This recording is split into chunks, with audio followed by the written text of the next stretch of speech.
Ya tenemos en videollamada a nuestro licenciado en Ciencia Política, a quien le hemos pedido que regularmente nos asesore desde ese punto de vista académico, joven, lo que está pasando en nuestro país en diferentes temas políticos.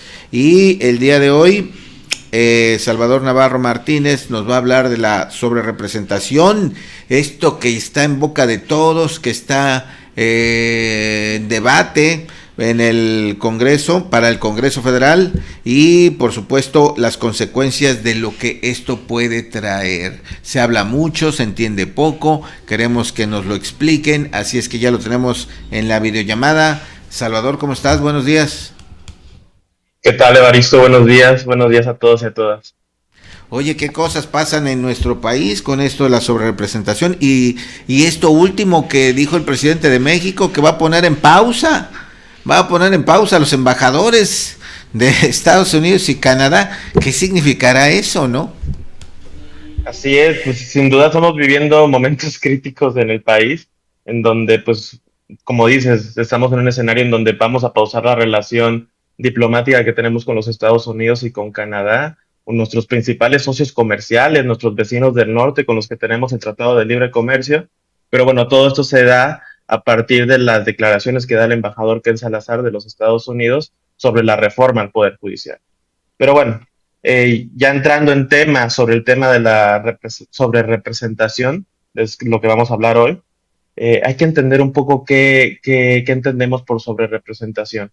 Y precisamente en el pasado 2 de junio, en las elecciones, las y los mexicanos salimos a votar y aparte de elegir a un presidente o una presidenta de la República, salimos a votar a un Congreso que está integrado por senadoras, senadores, diputados y diputadas.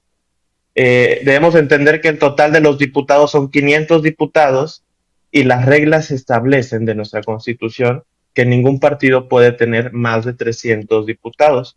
¿Por qué? Porque esto no garantiza la pluralidad, no garantiza la representación de las fuerzas minoritarias del país en esta Cámara. Y de igual manera, establece que ningún partido político puede superar con sus diputados plurinominales y con los de elección el 8% de la votación emitida por los partidos políticos a nivel nacional. Si nos vamos en esta idea principal, ningún partido cumple con estos requisitos, es decir, ni Morena ni ningún partido político tienen más de 300 diputados y ni Morena ni ningún partido político tienen arriba del 8% de la votación emitida a nivel nacional. ¿Qué pasa aquí? Que no se está contemplando el tema de las coaliciones electorales y es principal entender esto porque las pasadas elecciones vivimos una elección de dos coaliciones principales, la coalición Juntos Haremos Historia de que Morena, PT y Verde, y la coalición Fuerza y Corazón por México que fue de PAN, PRI, PRD y por aparte Movimiento Ciudadano. ¿Qué está pasando? Que según las estimaciones de la Secretaría de Gobernación, a Morena le corresponden 248 diputados, al Partido Verde 50, perdón, al Partido del Trabajo 50 y al Partido Verde 75. Estos números no dan porque la estrategia que dieron e hicieron en Morena fue que vamos a ir juntos en ciertos distritos para jalar a los candidatos del PT y del Verde. Es decir, el PT no ganó por sí solo ni un solo distrito electoral. El Partido Verde únicamente ganó 3 distritos electorales, pero se les está asignando al Partido del Trabajo 50 diputados y al Partido Verde 75.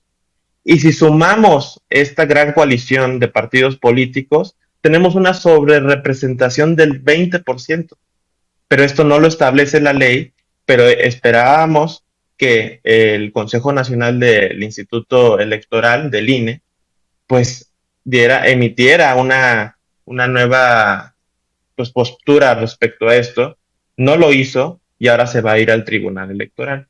Pero esa es la situación que estamos viviendo, Baris. Siento que las matemáticas no cuadran con estos resultados electorales del 2 de junio. Así es, Evaristo. En pocas palabras, lo que te puedo decir del tema de la sobrerepresentación es que el voto de las y los mexicanos que votaron por la oposición está siendo subrepresentado. Es decir, está valiendo menos que el voto que obtuvo Morena y sus aliados. Por lo tanto, el voto de Morena y aliados está siendo sobre representado, está valiendo más que el voto que de otros mexicanos. Entonces, ¿cómo podemos entender esto? Que esto no es justo para muchos mexicanos y mexicanas que decidieron votar por la oposición y que en su conjunto sumaron una cantidad de votos que no está siendo representada en esta asignación del Congreso de la Unión. ¿Y qué pasa cuando se le da más a unos? Se le tiene que dar menos a otros. ¿Y qué está pasando, por ejemplo, con el caso de MC, de Movimiento Ciudadano, que obtuvo un 11% de la votación nacional? Se le está dando únicamente el 5% en la representación en la Cámara de Diputados. Eso es lo que está pasando, Evaristo.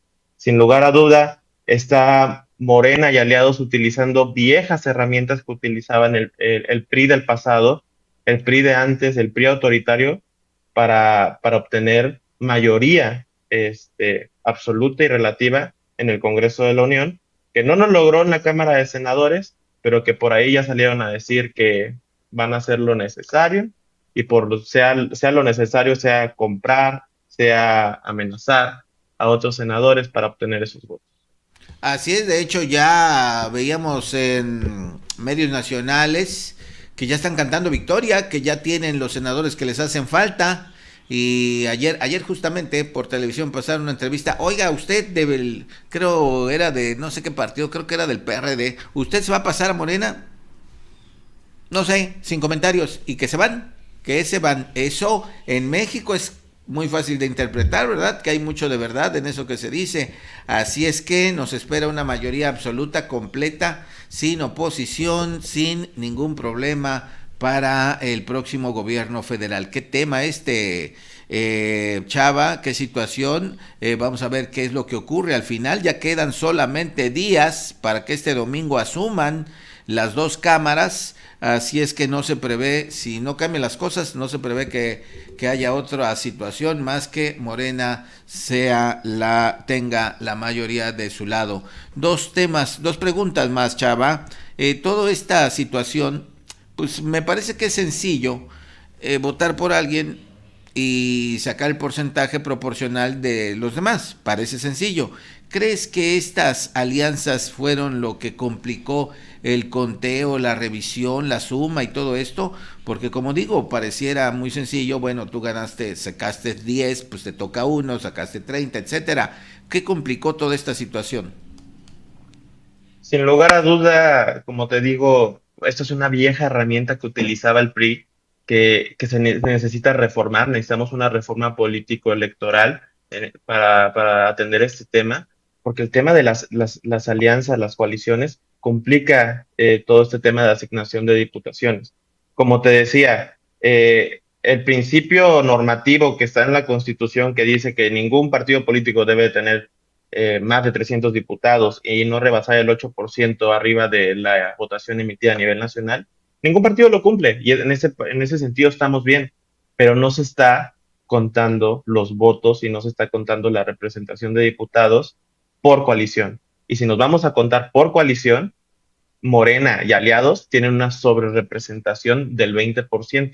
Y eso es lo que se está en disputa y en disputa en la agenda pública, en la agenda política, y que pues vamos a seguir viendo en los próximos meses.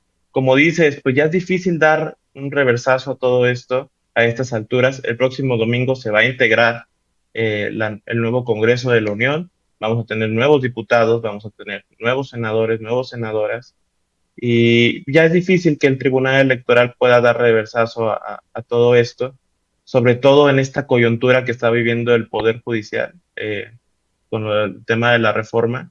Y no creo que se meta en líos el Tribunal Electoral en dar reversazo a la sobrerepresentación, porque se echaría de enemiga a la presidenta electa Claudia Sheinbaum y se echaría de enemigos a las y los diputados, senadoras y senadores de esta coalición de Morena.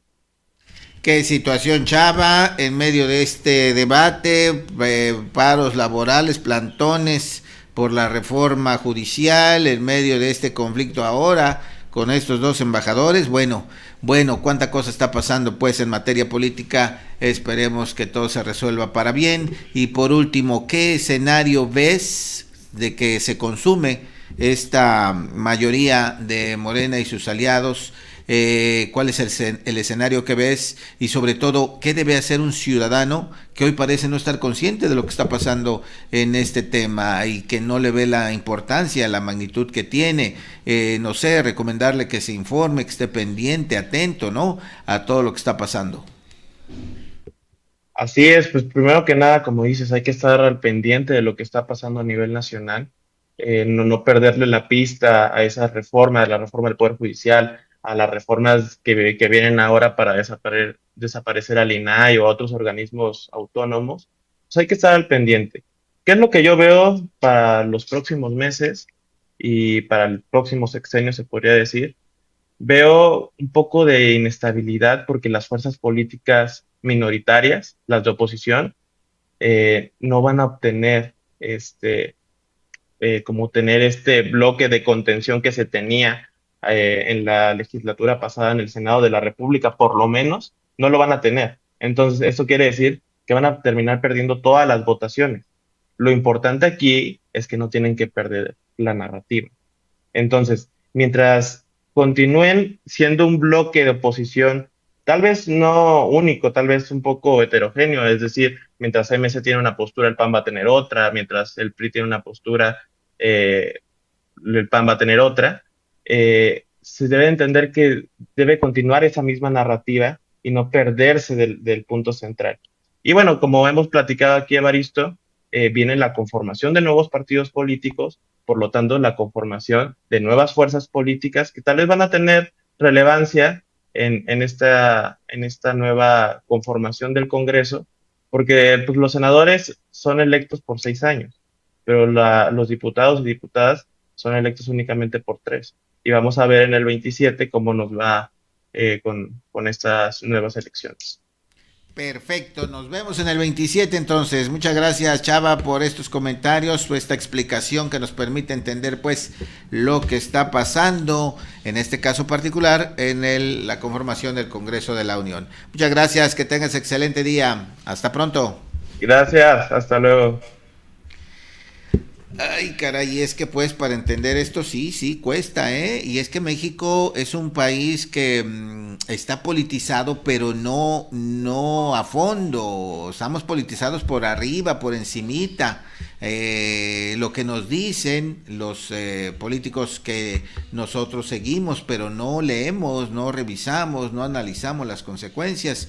Si el presidente dice 6 de 6, voten 6 de 6, pues va el ciudadano y vota 6 de 6, pero ¿qué implica eso? ¿Cuáles son las consecuencias? Esa es la parte que nos falta a todos los mexicanos, que francamente tenemos mucha ignorancia política en estos temas y en muchos otros que tienen que ver con la política, y por eso pues bueno, caemos en esta invitación sin reflexionar, sin analizar. Si usted votó consciente, bravo, así debe ser. Pero si votó y ahora no sabe qué está pasando, pues cuidado, hay que informarse, y es parte de lo que tratamos de hacer aquí en Cadena Sur.